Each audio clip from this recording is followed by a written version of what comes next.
Buenos días. En Barranquilla, siendo las 8:51 de la mañana del día 2 de febrero del 2017, se instala audiencia pública en el Juzgado Tercero Penal Municipal de Barranquilla con funciones de control de garantías para atender la solicitud presentada en aras de verificar la libertad por vencimiento de términos dentro del radicado 08001 60 087 68 2009 8366. De pie, por favor.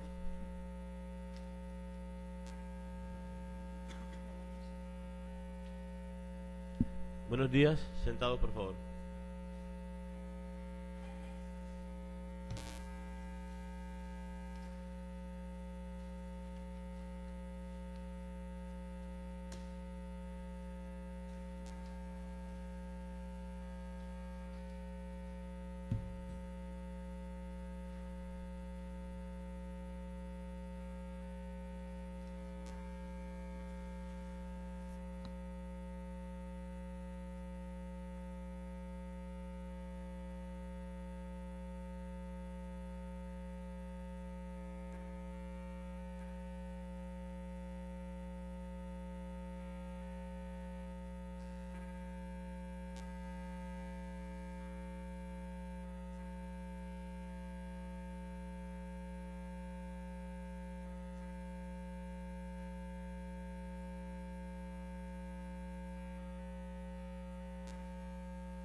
Barranquilla, Atlántico, siendo las 8:52 de la mañana del día 2 de febrero de 2017, el Juzgado Tercero Penal Municipal con funciones de control de garantías da inicio a la audiencia preliminar solicitada bajo el radicado 0800 1600 876 82009 80366 relacionada con un delito de acoso sexual con menor de 14 años, actuación en la cual figuran como imputados los ciudadanos Argelio de Jesús Cardona Peña, quien se encuentra recluido en la cárcel de Zona Larga Atlántico,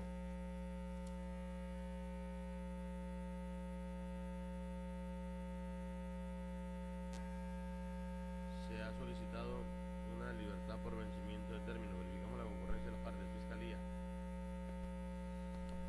Gracias, señor juez. Buenos días para usted y todos los presentes en esta sala de audiencia. Por parte de la Fiscalía, comparece esta delegada Marlene Moscote Pimienta, fiscal 40 de la unidad Caibas, ubicado en la carrera 55, número 7294, de la ciudad de Barranquilla. Muchas gracias, señor juez.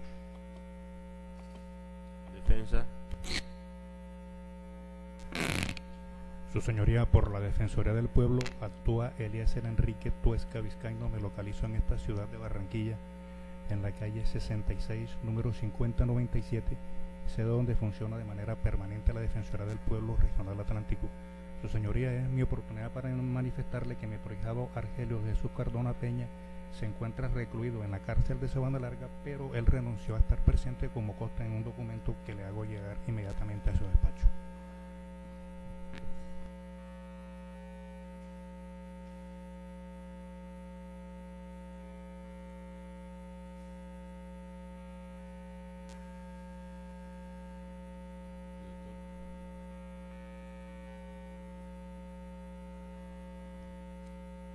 Representante de víctima. Gracias, su señoría, muy buenos días. Mi nombre es José Julio Benguechea González. Actúo en representación de las víctimas de este negocio en el cual Me identifico con la cédula de ciudadanía número 8664589 de la ciudad de Barranquilla, mi tarjeta profesional expedida por el Honorable Consejo Superior de la Judicatura 214736. Mi residencia está ubicada en la calle 47, número 4120, oficina 2B, y se me puede localizar en el celular 301-459-7815.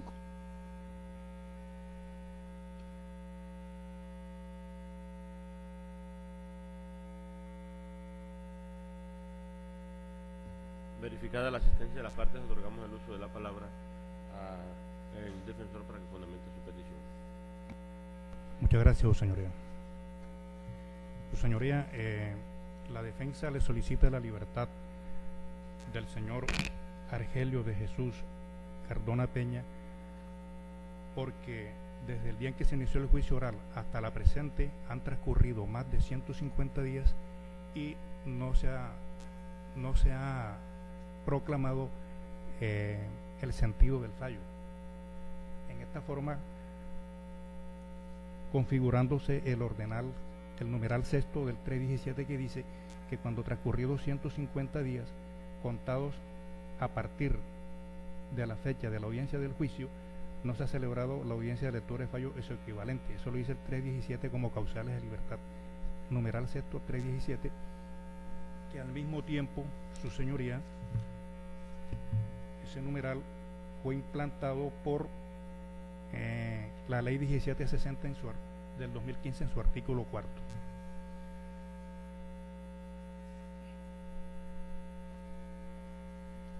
Como podemos demostrar sumariamente con copias que tenemos en la mano, el juicio oral comenzó en mayo 5 del 2014. Allí se presenta la teoría del caso por parte de la Fiscalía. Abogado del acusado en ese entonces era el doctor Lubin Mauri Tetay. Ese día se decreta que la próxima audiencia sería el 10 de junio del 2014 a las 2 de la tarde. Llegado el 10 de junio del 2014, su señoría, esta audiencia se aplaza porque no comparecieron los testigos de la Fiscalía. Entonces, ese día, 10 de junio del 2014, se decreta la nueva audiencia para el día 27 de junio del 2014 a las 9 de la mañana. Llegado el 27 de junio del 2014 a las 9 de la mañana, esta no se realiza porque el INPEC no traslada al procesado. Entonces, ese día, 27 de junio del 2014, como el INPEC no trasladó al imputado, se programa la otra audiencia para el 13 de agosto del 2014 a las 9 de la mañana. Llegado el 13 de agosto del 2014, su señoría, comparecemos todas las partes, hasta mi persona, pero yo ese día, por no conocer el proceso, yo solicité el aplazamiento. Y entonces la aplazan para el 22 de septiembre del 2014. Quiero que aquí delante de su señoría, señor juez, dejar constancia de que jamás he fallado una audiencia del señor Argelio. Bueno, ese día yo comparecí, pero no tenía ni los elementos, no los conocía ni las evidencias, apenas me acababa de apoderar y le solicité a la señora juez que me pasara la audiencia para el 22 de septiembre, como si se aplazó para estudiar los elementos. Bueno, llegado el 22 de septiembre, ese será el único tiempo que me tendrían que contar, del 13 de agosto al 22 de septiembre. Llegado el 22 de septiembre del 2014, su señoría, esta no se realiza porque no se presentan los testigos de la Fiscalía.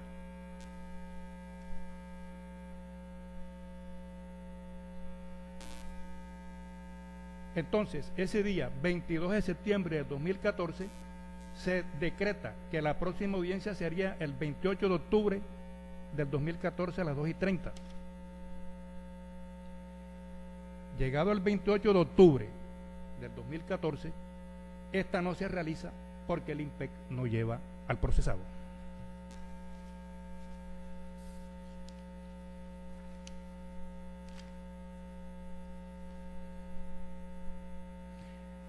Entonces, el 28 de octubre se proclama que la próxima audiencia sería el 16 de diciembre de 2014. Pero antes de leer el acta del 16 de diciembre de 2014, quiero alegar, su señoría, que antes de esa fecha ya se daban los 150 días, que dice la norma. Los 150 días se daban descontando el mes y 16 días por culpa de la defensa. Los 150 días se daban el día 10 de diciembre del 2014. Como lo dice la Corte, a partir de ahí hay un derecho adquirido de libertad condicional. A partir de ahí se adquiere el derecho del 2014. Se adquiere el derecho de libertad de diciembre del 2014. Bueno, entonces, como ya lo dijimos, el 28 de octubre se aplazó la audiencia para diciembre 16 de 2014. Es decir, que cuando se quiso hacer la audiencia el 2014, cuando ya se iba a hacer, ya se había adquirido el derecho a la libertad. Llegado ese 16 de diciembre del 2014, se hace la audiencia de juicio oral. Se hizo. Asistió los que estamos aquí presentes, a excepción de la doctora, que en ese entonces no era la fiscal, era la doctora Anel Romero Borrell. Se hizo esa audiencia de juicio oral y se aplazó la próxima para el 13 de abril de 2015 a las 2 de la tarde. Llegado el 13 de abril, se hace la audiencia de juicio oral. Se hizo presentación de testigos de la Fiscalía y se programa la otra audiencia para el 2 de junio del 2015. Llegado el junio 2 del 2015, esta fracasa porque el IMPEC no lo lleva. No sin antes recordarle a su señoría que ya el derecho a la libertad estaba adquirido desde diciembre 10 de 2014. Bueno, llegado junio 2 de 2015, se proclama que la nueva audiencia sea el 16 de julio de 2015. Llegado el 16 de julio de 2015, esta audiencia no se realiza porque hacen falta los testigos de la Fiscalía. Entonces se programa la próxima audiencia para el día 14 de septiembre de 2015. Llegado el 14 de septiembre del 2015, esta tampoco se realiza porque no llegan los testigos de la Fiscalía. Entonces ahí, ese día, 14 de septiembre del 2015, programa la nueva audiencia para el 26 de octubre del 2015. Llegado el 26 de octubre del 2015, su señoría,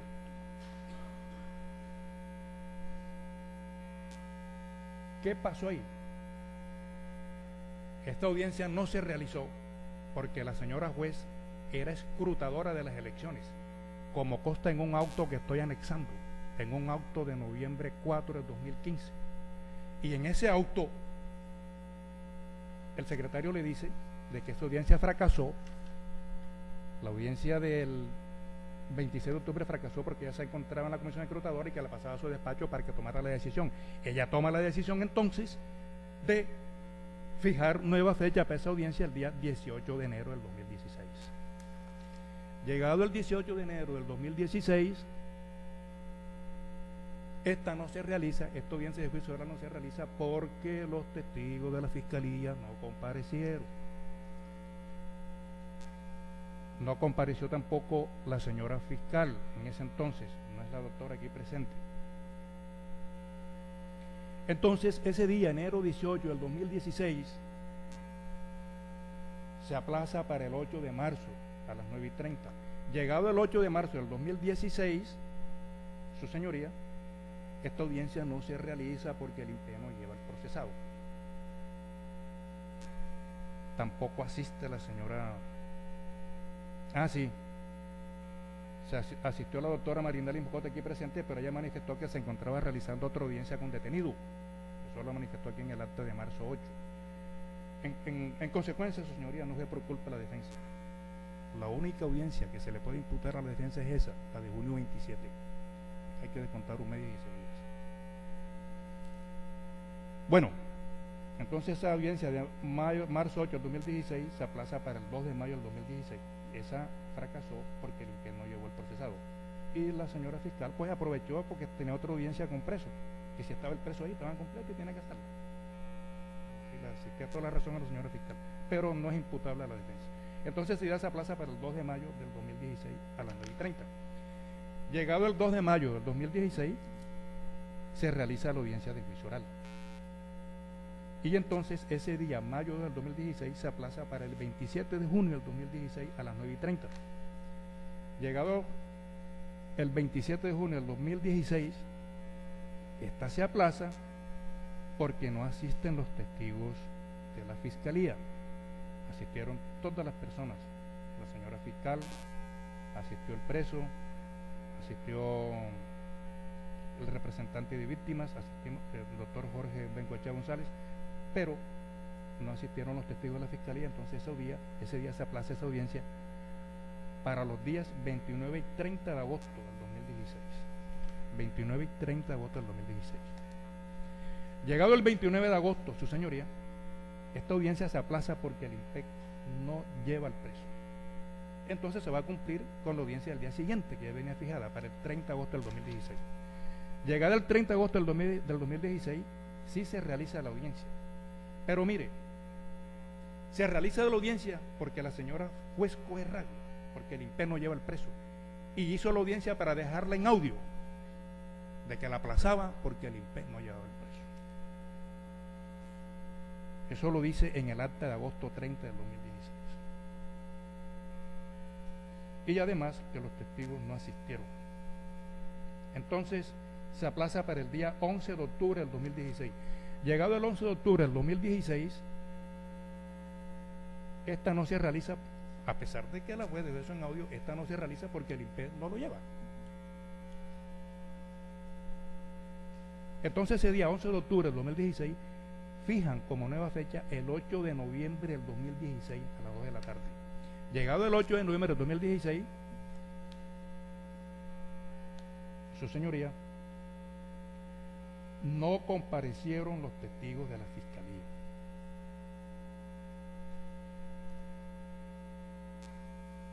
Ese día el IMPEC sí cumplió, pero aquí la Fiscalía no la asistieron los testigos y fue el motivo del aplazamiento.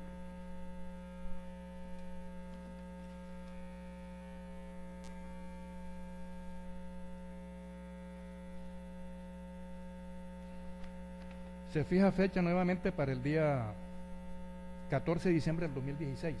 Se realiza la audiencia el 14 de diciembre de juicio oral. Y esa audiencia se realizó y se fijó la nueva fecha para el 31 de enero del 2017. El 31 de enero del 2017 se realizó la audiencia con todas las partes. Su señoría, como lo puedo observar, hasta el día de hoy, desde el día 5 de mayo del 2014 hasta el día de hoy, van 1027 días sin que haya anunciación del sentido del fallo. Cuando la ley solo establece 150 días, aquí hay 1027 días si sacamos la cuenta. Mayo 5 del 2014 hasta hoy hay 1027 días sin que se haya proferido anunciación del sentido del fallo. Su señoría, ya hay amplia jurisprudencia en cuanto a la libertad provisional que estaba vedada para este tipo de delitos.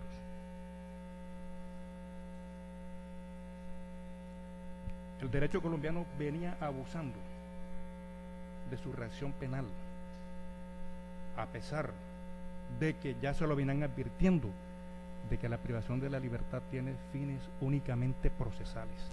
Nunca tiene las necesidades de protección de la pena y que corresponden a la pena esas necesidades. Por ello, la Corte Suprema de Justicia, en su sentencia T-84957 de abril 27 del 2016, magistrado ponente José Francisco Acuña Vizcaya, permitió aclarar lo que el Código de Adolescencia y Infancia no dejaba. Pues ese código decía de que cuando se tratara de delitos donde hubieran menores de edad, no se les podía dar libertad porque eran menores de edad. No se les puede dar, es decir, lo llamaban beneficios, y la Corte aclara de que eso no es un beneficio, eso es un derecho. Y entre otras cosas, su señoría, todo proceso tiene un equilibrio, tiene equilibrio, no solamente los procesos jurídicos, cualquier proceso biológico, electrónico, tiene equilibrio. ¿Y cuál es el equilibrio de este proceso judicial? El término. Y si el término es equilibrio, entonces, como en todo equilibrio, ¿cuáles son los polos que genera? Los polos extremos. Pues en un polo extremo está el Estado con su acción penal. Ahí está el Estado con su acción penal. Y en el otro extremo está ¿quién? Los derechos y garantías de los procesados. Entonces, un proceso jurídico sin término no existe en el mundo. Acá está el estado de conservación y acá en el otro extremo están los términos. Pero ¿dónde están los términos? Dentro de lo que se llama debido proceso. Acá en el debido proceso está derechos y garantías fundamentales, prohibición de doble incriminación y los términos. Y el término para conceder la libertad condicional es perentorio. ¿Qué significa perentorio? Que tiene que cumplirse la libertad de manera inmediata, que no se puede aplazar por el señor juez. El señor juez no puede decir, vamos a correr este término de 150 a 300 días o a 1020. No, señor, es perentorio, de cumplimiento inmediato, como lo hizo ver la Corte. En esta sentencia que estoy leyendo, su señoría, por este mismo delito pidieron una libertad por término. En esta sentencia pidieron una libertad por término. Pero aquí no fue 150 días, aquí fue 60 días. 60 días que había ocurrido la imputación y el fiscal no había presentado el escrito de acusación. Entonces, como habían pasado en esta sentencia 60 días después de la imputación y el fiscal no había hecho el escrito, no lo había presentado, el procesado solicitó la libertad por vencimiento de término y se la negaron. ¿Y qué le dijo la Corte? Al tribunal, al juez de garantía, a todo el mundo, que le dijo, señores, el imputado adquirió esta libertad desde el 23 de junio de 2015, en este caso. El 23 de junio de 2015 ya estaban los 60 días cumplidos.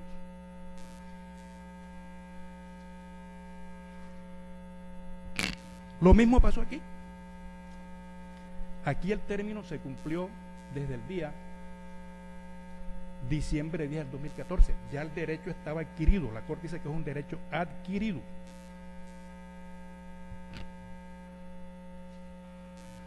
Entonces, si el fiscal allá debió presentar el escrito de acción y no lo presentó y de manera inmediata surgió ese derecho, acá, en un caso también automático, propio del proceso, auto es propio, automático es movimiento, propio del proceso judicial, de manera automática, a los 150 días se genera la libertad condicional, pero no porque no se haya presentado el escrito de acusación, sino porque no hay anunciación de sentido del fallo. Este abuso e irrespeto al derecho penal internacional lo venía contemplando el Código de Adolescencia, la ley 1098, en su artículo 199, que decía que no se le puede dar libertad. Y la Corte aclaró eso y dijo todos los errores y todos los abusos que se cometen cuando hay ese desconocimiento de otros derechos. Desconocimiento de otros derechos como es la libertad. Abusándose de los tratados internacionales, abusándose, su señoría, del principio pro homine y llegando al extremo, lo peor del caso, de sopesar la libertad, que es un derecho, con el principio pro infans. Es decir, se tenía ese concepto de que los derechos de los niños pueden prohibir los derechos de los demás. No. Derecho es derecho. Y no se puede prohibir. Y cuando una persona los adquiere, tiene que disfrutarlo de manera inmediata. Porque, entre otras cosas, su señoría, la ley no está hecha para estar decorada en una pared. Si un Estado hace un código penal para proteger valores, como en el caso sui judice, valores sexuales, si el Estado hace un código para proteger esos valores, ¿cómo nos defendemos nosotros de ese código penal? precisamente con las garantías y derechos que contempla ese Código Penal. Y en este caso, el Código Penal contempla en el artículo 317, numeral 6, que se adquiere el derecho cuando pasados 150 días no ha habido anunciación del sentido del fallo. ¿Y quién nos tiene que garantizar ese derecho? El Estado. Pues el Estado me da a mí el derecho, es decir, la facultad de exigir esa libertad. ¿Y quién me garantiza eso? Me lo garantiza es el Estado. El Estado es el que garantiza. Nosotros como poseedores de derechos exigimos el derecho, pero el Estado nos garantiza ese derecho. Y aquí la Corte dice que ese derecho tiene que garantizarse.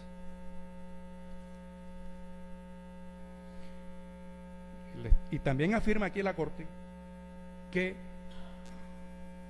pensar en el niño o tener la mala concepción, porque se tiene un mal concepto del derecho pro infam, no puede permitir el abierto desconocimiento de otros derechos, como es el derecho a la libertad.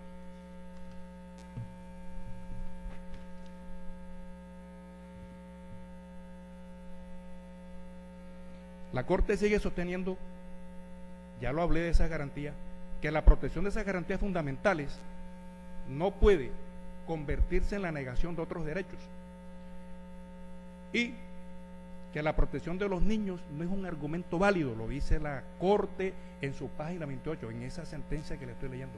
Dice que la protección de los niños no es un argumento válido para negar la libertad por vencimiento de término, y que no existe libertad, aquí dice la Corte en su misma página 28, que no existe prohibición legal para negarle la libertad a una persona cuando la ha adquirido.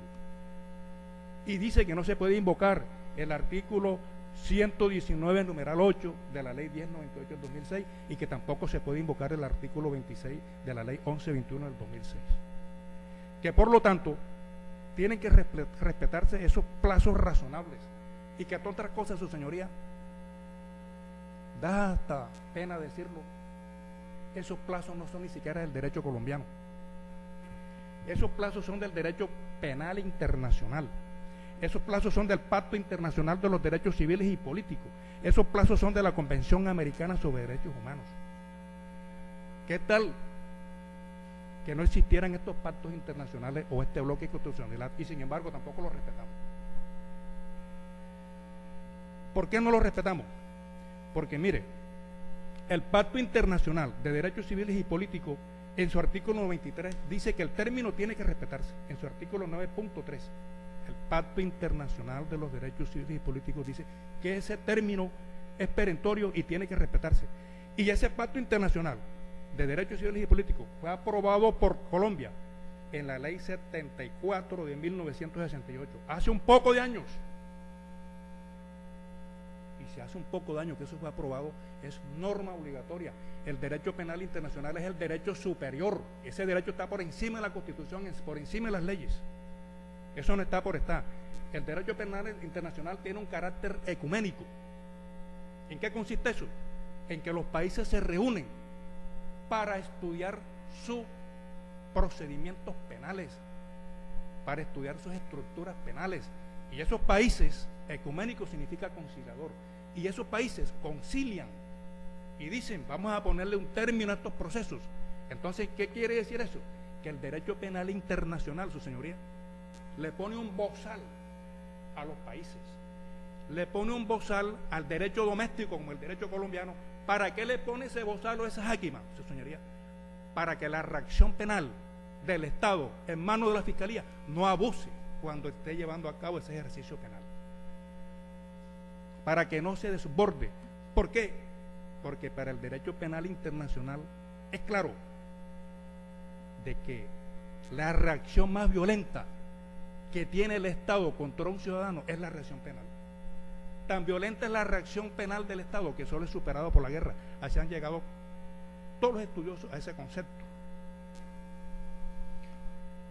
Ahora, si el bloque de constitucionalidad, mal llamado, porque debe llamarse bloque de internacionalidad, no bloque de constitucionalidad, si ese bloque de constitucionalidad es norma que debe seguirse, ¿por qué se sigue negando? ¿Será que nuestro derecho penal colombiano está sintonizado con los estándares internacionales? ¿Será que se está obedeciendo a ese bloque de constitucionalidad? que prima sobre la ley colombiana. No lo está obedeciendo.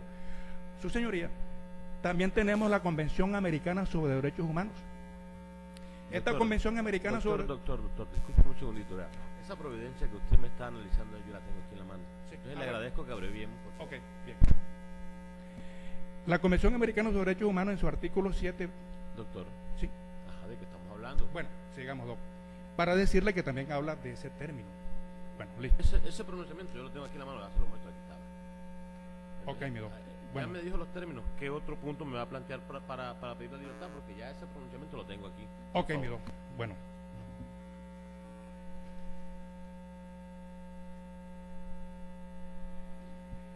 Su señoría, ya para ir terminando,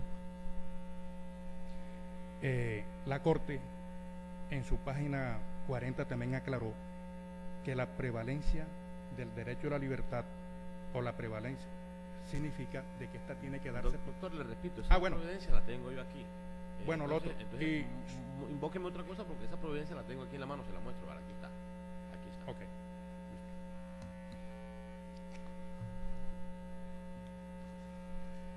Su señoría, como usted tiene la providencia, la conoce, ya no hay necesidad de comunicársela. Entonces, su señoría, lo que falta por decirle es lo siguiente.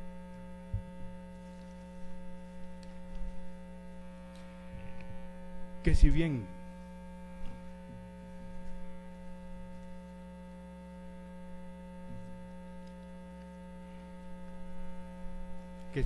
la detención preventiva cumple fines estrictamente procesales, como lo es de que la persona estando en libertad no vaya a violar las pruebas, o que estando en libertad no vaya a comparecer el proceso.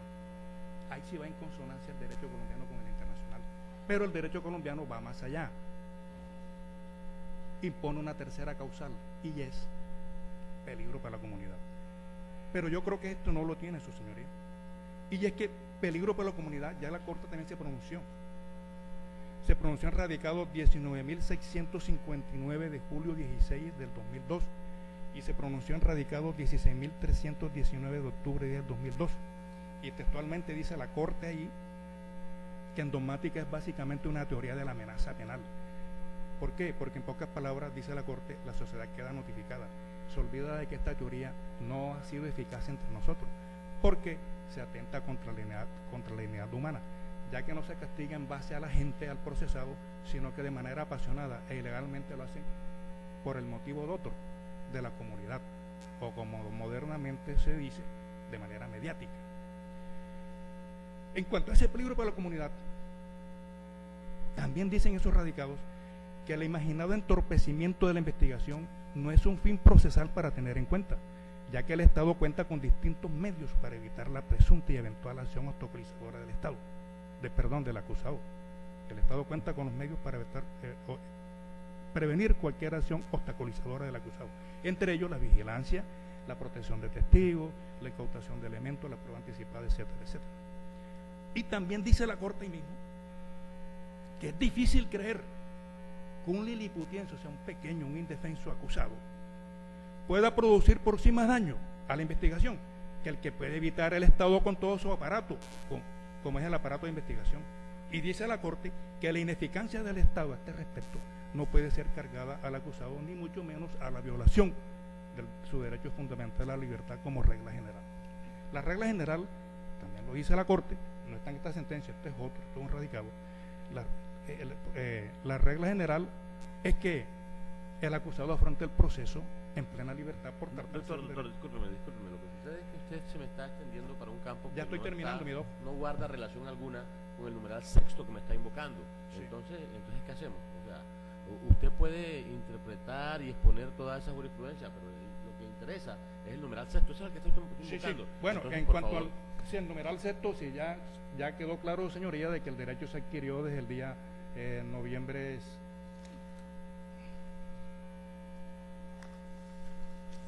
Así que los 150 días se adquirieron a partir desde el mayo 5 hasta noviembre 5, ahí se adquirió el derecho. Y se conjuga lo que está en el numeral sexto del 317. Pero como se habla de libertad, entonces no será bueno también hablar de las distintas tesis que enarbolan la libertad como un derecho fundamental. Pero como esto es objetivo matemático, su señoría, los 150 días se dieron desde mayo 5 hasta noviembre 5 del 2014. Mayo 5 del 2014 hasta noviembre del 2014. En esa forma, considero que la libertad de mi cliente debe ser de manera inmediata y procedente. Muchas gracias. Corremos traslado de la anterior solicitud al representante de víctimas.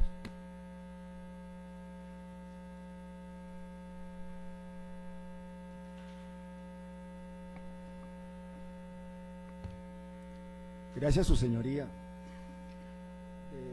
En realidad, la representación de víctimas, pues como usted comprende, se opone rotundamente a esta petición, por cuanto, a pesar de que la defensa articula que no existe peligro para la comunidad con la libertad del procesado, yo debo de aclarar que, a pesar de estar interno en varias ocasiones, mis clientas, las veces que se trasladaron desde otras ciudades para acá porque le tocó erradicarse de la ciudad de Barranquilla, fueron perseguidas por terceros y le tocó volverse a ir varias veces, provocando que no acudieran a la audiencia respectiva. Eso se confirmó inclusive con un individuo que estando en la sala de audiencias terminó parado en la esquina donde estaban alojadas mis clientas. Segundo, yo también me quiero acoger a una sentencia, la cual produce la Corte Suprema de Justicia en la sala de casación, en la cual se estaba impugnando un habeas corpus por haber sido negada en primera y en segunda instancia. Y me refiero a la sentencia del radicado número 42383 de la Corte Suprema de Justicia, en la cual se manifiesta que en esta medida conviene indicar que, a pesar de que el derecho a la libertad tiene consagración constitucional, el mismo no es absoluto, conforme se desprende de los preceptuados en el artículo 28 de la norma fundamental, pues aun cuando es cierto que el habeas corpus es el medio idóneo por excelencia para la protección de aquella, también lo es que su aplicación debe estar supeditada en el debido proceso. Nuestro señor defensor estuvo alegando que casi todas las aplazamientos fueron por causa de que no asistían los testigos. Resulta que eran testigos que tenían que venir desde La Guajira, otros venían de Santander, de los diferentes sitios donde las niñas han estado radicadas. Como les digo, han estado como judío errante trasladándose de ciudad en ciudad porque las niñas todavía siguen afectadas psicológicamente por los hechos los cuales se están en este momento dirimiendo. Y sí es cierto que hubo varias veces que mis representados no pudieron acudir y tampoco pudieron acudir los testigos de referencia, los cuales eran los psicólogos y psiquiatras que han estado y las trabajadoras sociales que han estado atendiendo a estas niñas. Pero ya, gracias a Dios, hasta la audiencia pasada que acaba de suceder antes de ayer, 31 de enero, se logró terminar con todo lo que tenía que ver con la acusación, incluyendo los testigos de la fiscalía que correspondía a los agentes de policía. ¿Por qué? Porque es que resulta que el acusado también ha hecho sus oposiciones dentro del proceso y dilatado el proceso. Cuando él no se presenta, porque no lo trae el INPEC, él nunca quiso, y todavía hoy es que no ha querido autorizar a la defensa para que continúe haciendo la audiencia sin su presencia, solamente para la audiencia de libertad por vencimiento de términos, pero para la audiencia de ajuzgamiento no está esa autorización dada. Por lo tanto, las audiencias se aplazan cada vez que el preso no va, ya que él así lo ha impuesto. Inclusive vemos una dilación de 1 año durante el simple intento de hacer la audiencia preparatoria después de la acusación. Cambió de 5 abogados defensores porque él quería defenderse a su manera, no como sus abogados lo creían, hasta que por fin cayó en el doctor, el cual sí ha estado, sí, pero estoy haciendo una referencia histórica de cuál ha sido el proceder del acusado en su propia actuación. Entonces, ¿qué pasa? De que actualmente los únicos, es más, de hecho, desde la audiencia del mes de noviembre, la jueza había ordenado los testigos tanto de la defensa como de la fiscalía, viniera el que viniera lo atendía, y no se pudieron hacer esas audiencias porque la defensa tampoco llevó sus testigos. El día le leo el acta.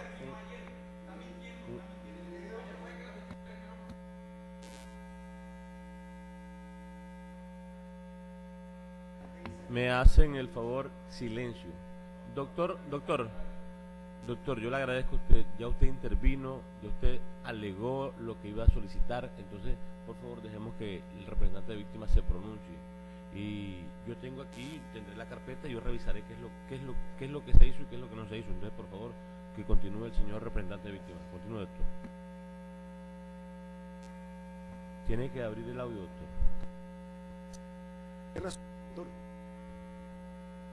Aló. Asimismo vemos que, volviendo otra vez a la sentencia que yo me estaba refiriendo de habeas corpus de sala de casación, dice: del contenido del artículo transitorio se concluye que el causal de libertad provisional provista en el artículo 5º alude al término que va de la formulación de la acusación a la iniciación de la audiencia de juzgamiento. Bueno, eso ya está pasado porque eso es ya después del inicio de la audiencia de juzgamiento. Pero también se refiere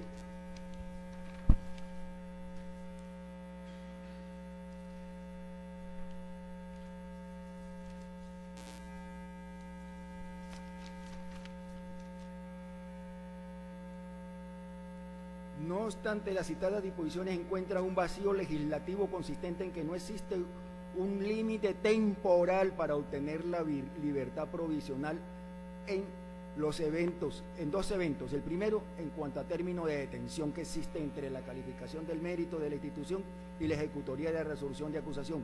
Y el segundo consiste, bueno, eso también ya está resuelto por una nueva norma.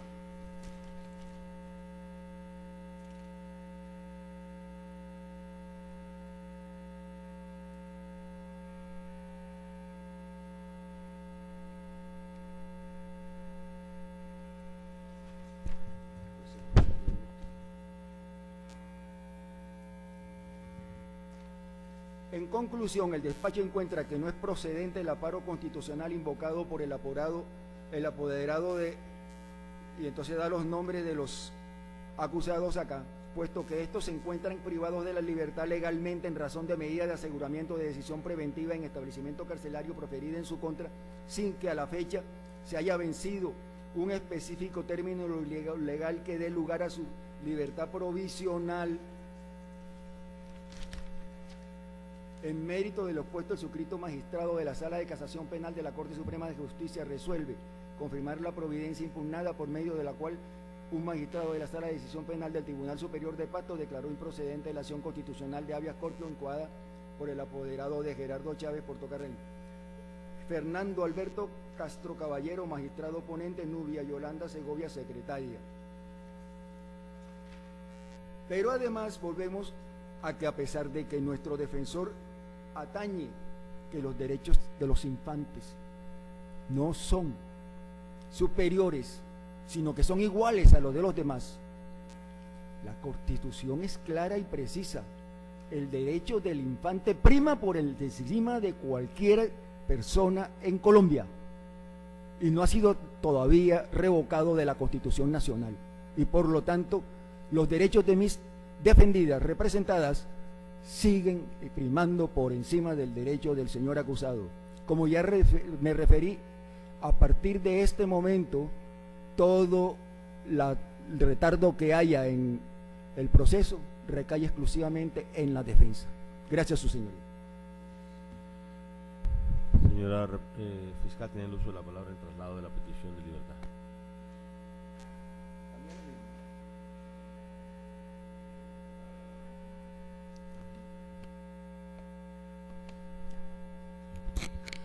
Gracias, señor juez.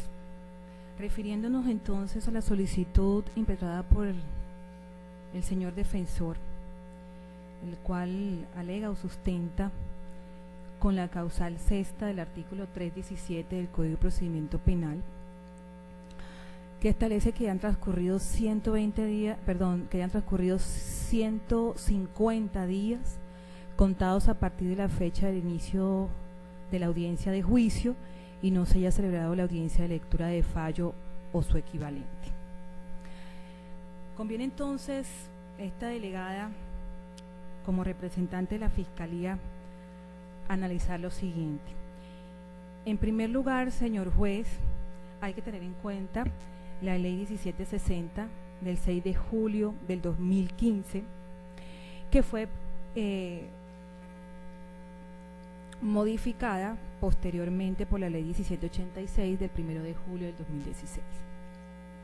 Referenciándonos a la primera, la 1760 del 6 de julio del 2015, en su artículo final, artículo 15, establece que la presente ley rige a partir de la fecha de su promulgación, salvo el artículo primero y el numeral sexto, el artículo cuarto, las cuales entrarán a regir en un año contado a partir de la fecha de su promulgación y deroga todas las disposiciones que le sean contrarias. Al analizar esa sección que establece este artículo, referenciándonos al numeral sexto, el artículo 40 de la misma ley, vemos que el artículo 4, el numeral 6, que establece las modificaciones que se hicieron al artículo 317 del Código de Procedimiento Penal, dice que hayan transcurrido 100 días contados a partir de la fecha de la audiencia de juicio y no se haya celebrado la audiencia de lectura de fallo de su equivalente. Quiere decir entonces que la causal invocada por el señor defensor entraba a regir con esta ley 1760 del 6 de julio de 2015 para el 6 de julio del 2016. Pero antes de que llegara esta fecha, esta ley fue modificada por la 1786 del 1 de julio del 2016, y si analizamos también su aparte final, señor juez, en su artículo 5, dice: vigencia. La presente ley rige a partir de la fecha de su promulgación y deroga todas las disposiciones que le sean contrarias. Los términos a los que hace referencia el artículo primero y numeral sexto, el artículo 2 de la presente ley, respecto de procesos ante justicia penal especializada, en los que sean 3 o más los acusados contra quien estuviera vigente la detención preventiva, o cuando se trate de investigación o juicio de actos de corrupción, en los que trate la ley 1474 del 2011, o de cualquiera de las conductas previstas en el título cuarto del libro segundo, la ley 599 del 2000, Código Penal, entrarán a regir en un año contado a partir de la fecha de su promulgación. Si analizamos, señor juez, el asunto que nos trae hoy de presente es un caso que se está debatiendo por el delito de actos sexuales con menor de 14 años. Es decir, que es un delito que está dentro, en el catálogo de delitos contenidos en el Código Penal, está dentro del título cuarto. Es decir, que esta causal invocada por el señor defensor entra a regir solo hasta el 1 de julio del presente año. Por ello, señor juez, esa solicitud debe ser rechazada por esta constatación objetiva, porque bien lo sabemos que la Constitución Política, en su artículo 230, señala que los jueces están sometidos al imperio de la ley. Por otra parte, señor juez, atendiendo entonces esta solicitud que le hace respetuosamente esta delegada, que no se acoja a la petición invocada por el señor defensor por esta constatación objetiva, y que ya la jurisprudencia también se ha pronunciado al respecto. Para ello traigo a colación de la Corte Suprema, una sentencia de la Corte Suprema de Justicia, Sala de Casación Penal, de erradicación 35691, aprobada con el acta 211 del 13 de julio del 2016,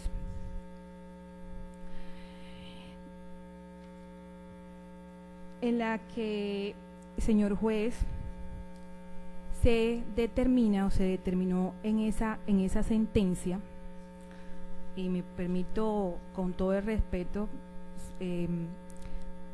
leerle los apartes más importantes que hacen de presente o traer a colación el asunto que hoy centra nuestra atención, el debate que se centra en esta oportunidad, que habla sobre la vigencia. Y dice: recientemente se expidió la ley 1786 del 1 de julio del 2016, sobre la que se omitió referirse el defensor en su escrito. Pues bien, allí se consignaron algunas modificaciones a la ley 1760 del 2015, sin que se constate cambio en el contenido de la causal ya reseñada, pero sí se prorrogó nuevamente su vigencia en los siguientes términos. Vigencia: la presente ley rige a partir de la fecha de su promulgación y deroga todas las disposiciones que le sean contrarias, y lee el artículo que yo le acabé de señalar. Y dice, señor juez, valga precisar que la disposición contenida en el numeral 6 del artículo 2 de la ley 786 del 2016 reproduce la causal de libertad que alega el defensor, lo que permite concluir que aun si se pudiera aplicar por favorabilidad al presente asunto, la particularidad del mismo torna no vigente tal mandato.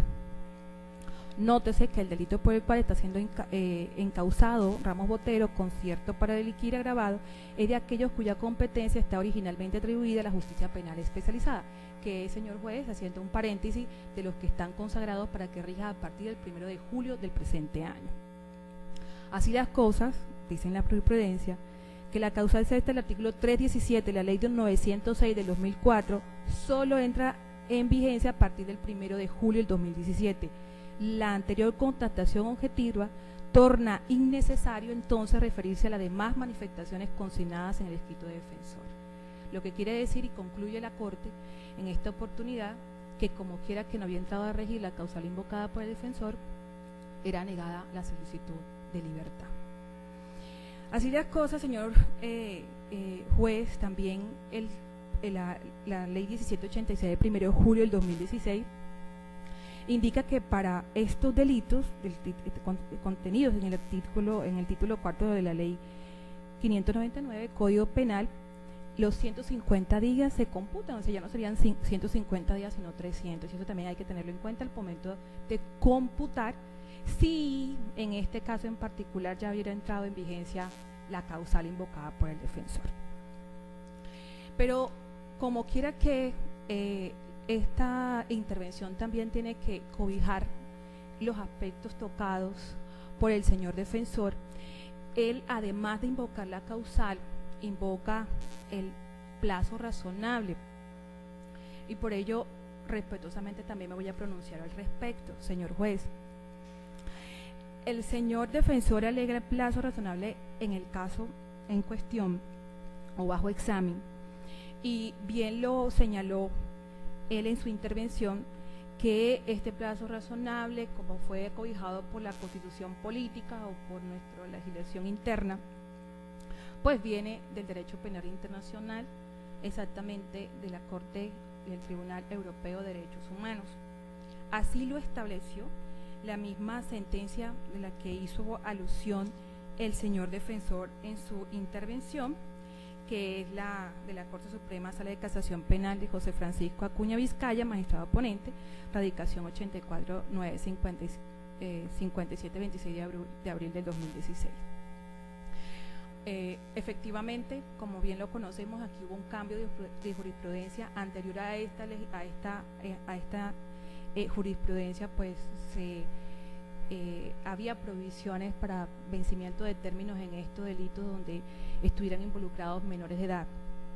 Sin embargo, señor juez, hay que tener en cuenta, y fue lo que no tuvo el señor defensor en su intervención, que esta sentencia no fue un paso libre para que todos los casos en los que se estuviera debatiendo delitos sexuales, en este caso en particular, donde fueran víctimas menores de edad, todos salieran libres por vencimiento de término. La misma jurisprudencia fue clara en señalar que tenía que estudiarse cada caso en concreto, y que el plazo razonable a que se le alude al derecho internacional era precisamente eso, porque es una definición muy compleja, y hablaba entonces que el juez de control y garantía debía analizar cada caso en particularidad en particular, y tenía que analizar ciertos aspectos para establecer si ese plazo razonable era proporcional y justificado. Y hablaba de 3 aspectos: la complejidad del caso, la conducta procesal del detenido, también de sus apoderados judiciales, y por último el comportamiento de los otros sujetos procesales. Voy a traer a colación esos aspectos que la misma jurisprudencia de la Corte Suprema de Justicia colombiana indicó que se debía tener en cuenta para mirar si había plazo o no razonable en este caso en particular, para que usted lo tenga en cuenta tomar su decisión, señor juez. Habla de la complejidad del caso. Vemos, como bien lo apuntó el representante de víctima, es un caso complejo en sí mismo y en primer lugar por el debate o por la gravedad del asunto que se debate en este caso, en esta investigación que ya está en audiencia de juicio oral. Y es un delito sexual donde las víctimas son menores de edad que bien lo apuntó el representante legal, que bien si hubo un cambio de jurisprudencia, siguen siendo los mismos derechos de los menores. Están contenidos en la Constitución Política, en el artículo 44, prevalencia de sus derechos, y así está también el desarrollo jurisprudencial del principio pro-infan, así como también la Ley 1098 del 2016. Que eso pues no me voy a detener a hablar de cada uno, porque pues lo tenemos presente cada una de las personas que estamos aquí. Pero esos derechos de los menores de edad aún siguen vigentes, señor juez. Y quiero indicarle que la misma jurisprudencia, la misma Corte y la misma jurisprudencia de Vizcaya, que trajo a colación el señor defensor, establece que estos delitos por su gravedad son complejos en sí. Y dijo en esa oportunidad, en esa misma jurisprudencia, abro comillas para tenerlo en consideración, que la Corte precisó que dicha interpretación jurisprudencial, perdón, señor juez,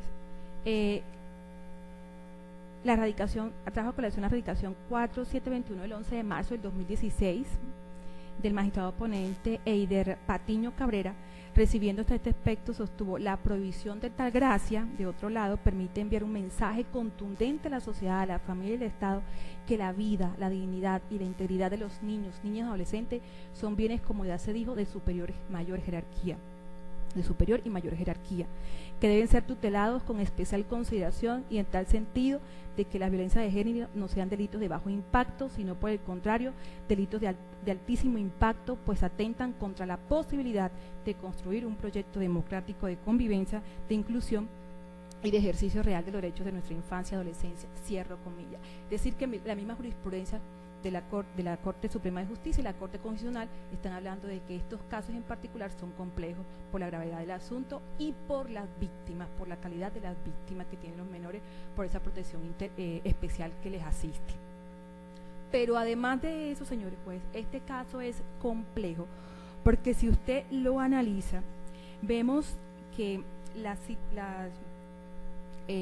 citaciones o las audiencias que el señor defensor alude en su pronunciamiento, en su intervención, se debe tener en cuenta que el implicado está recluido en una cárcel fuera de la ciudad donde se ubica el juez de conocimiento. Él está recluido en la cárcel de Sabana Larga. Bien lo apuntó el señor defensor, el señor representante de víctima, quien dijo, y el señor defensor no me dejará mentir, el procesado siempre se ha opuesto a que las audiencias se hagan sin su presencia. Ahora, esta delegada no está oponiéndose ni tampoco rechaza esa posición del mismo imputado, porque es su derecho al estar asistir a sus audiencias. Sin embargo, señor juez, debemos tener en cuenta una situación, y que no podemos tapar los ojos o tapar el sol con un dedo, de las dificultades que existen para el traslado de la cárcel, más aún si no está en la ciudad de Barranquilla. ¿Cómo entonces él pretende, el mismo imputado procesado pretende solicitar un vencimiento de término cuando él mismo con su actitud ha incurrido en que se prolongue injustamente el proceso, porque cada vez que él no era recluido a las audiencias, pues no se podían hacer. Indistintamente llegaran o no testigos, no se podía hacer la audiencia. Otra situación también que hace compleja esta situación, antes de culminar este punto, señor juez, para que no me deje mentir, hay una constancia del juzgado quinto penal de conocimiento, que es el que lleva el juicio. Esta constancia es de fecha 30 de agosto del 2016, donde el señor defensor solicitó la palabra y señaló y solicitó que la audiencia no se hiciera porque no había sido trasladado el procesado al INPED. Como le dije, la exigencia del mismo procesado siempre ha sido de que las audiencias no se lleven a cabo sin su presencia. O sea, no es una imposición, y debo ser respetuosa con el señor defensor, no es una imposición de él, sino una imposición que hace el mismo procesado. Como bien lo dije, yo no me opongo a eso porque es su derecho, pero sí quiero que usted tenga presente, señor juez, que la actividad procesal, así como lo dijo la Corte Europea de Derechos Humanos, también se tiene en cuenta para efecto, la actividad procesal que el mismo imputado haga dentro de su proceso, también se tiene en cuenta para efecto de establecer si hay plazo, si el plazo es razonable o no. Y esa aptitud de él, a sabiendas que cada vez que él no era trasladado, no se hacía la audiencia, era el mismo prolongar su libertad, prolongar el derecho pues de estar libre. Entonces, en esa oportunidad, la señora juez se opuso, ¿sí?, y se la pongo de presente para que la analice, se opuso, dijo que la audiencia se debería hacer, porque a su entender no era obligatorio para las audiencias de juicio que el procesado estuviera presente, que ahí estaba su defensor y que se podían hacer. Sin embargo, el defensor insistió por la misma exigencias del procesado, se dejó la constancia, pero no se pudo hacer la audiencia. En esa oportunidad llegaron los testigos de la Fiscalía a decir que habían podido terminarse ese juicio en esa fecha.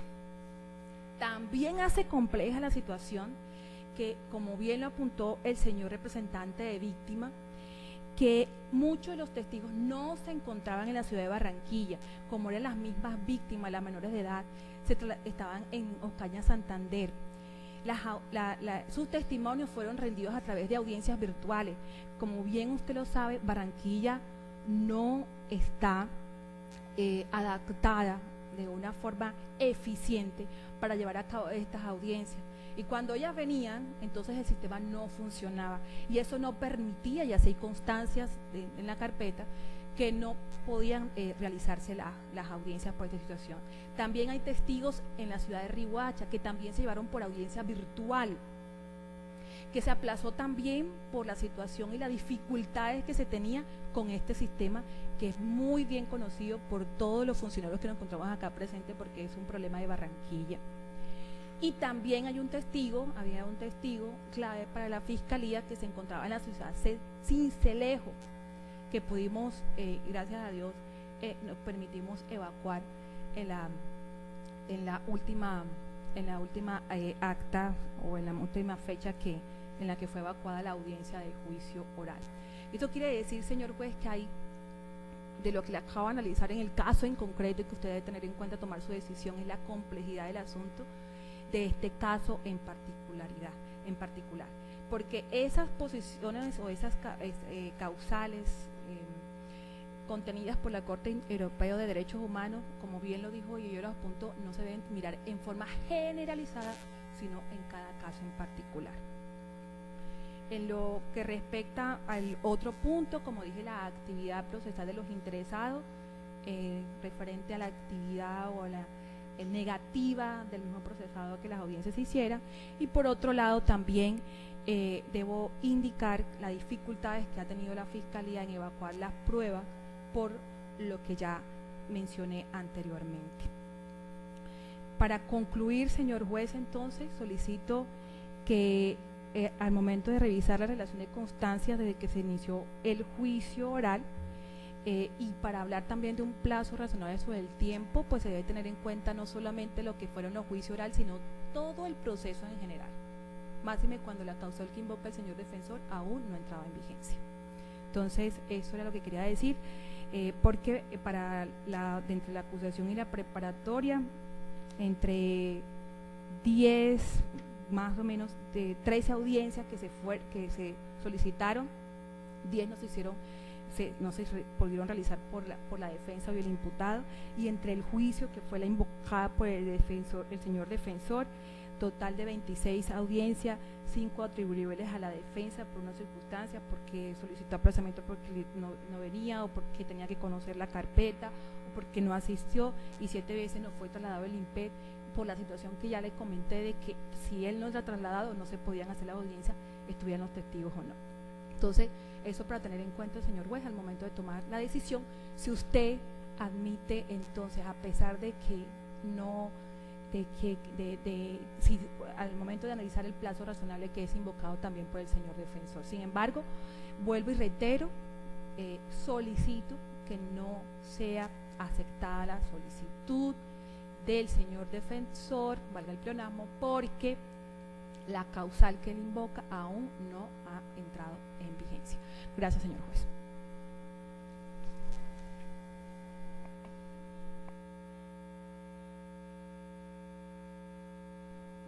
Su señoría, con todo el respeto, usted tiene todas las actas en la mano a partir del 5 de mayo. Revise cuáles son imputables a la defensa.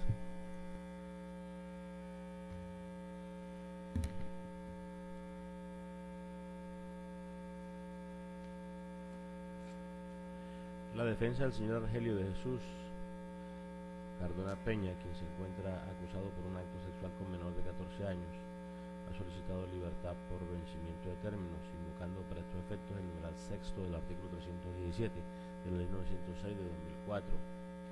Se recaudaron las alegaciones del representante de víctima y de la señora fiscal delegada. El despacho decretó un receso de 1 hora para revisar los elementos demostrativos. Son las